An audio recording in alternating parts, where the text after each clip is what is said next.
Hey y'all, this is Tansiha. Welcome to DI Solutions. As a Zoho partner, we also provide a complimentary 30-minute consultation on Zoho Zakya support where we help you set up and streamline your retail operations. In today's video, I will be showing you how to create vendor credit in Zoho Zakya. As you all know, vendor credits refers to the return we are recording against each purchase.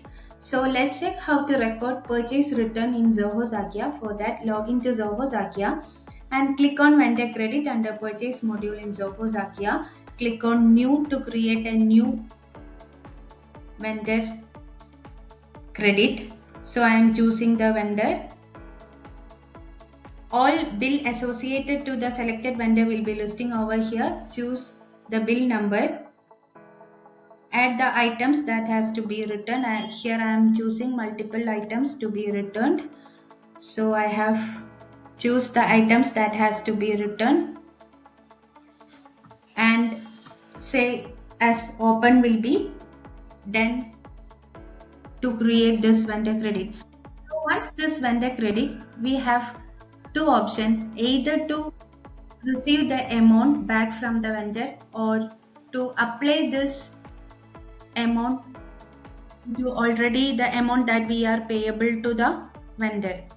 So let's check how to adjust the amount with the bill we have already payable to the vendor.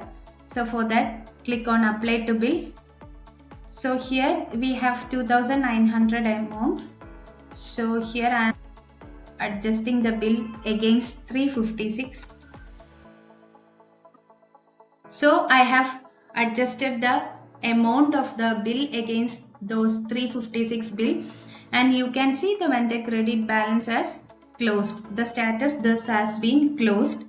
Now if you receive the payment from the vendor, then let's check how to apply that. So for that, here I have an open vendor credit.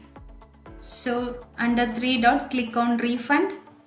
Choose the payment mode you receive, how you receive the payment, the amount, and choose the ledger to be created.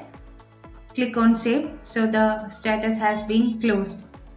So in this vendor credit, I have associated the bill with 356 and I have applied the credit with the bill 356. Let's check the status of bill 356. So here you can see the credit applied as 2900. The total payment of the bill was 39,000 and the return price 2900 has been adjusted and the balance due was 36,100. So hope you guys understood. Thank you and have a great day.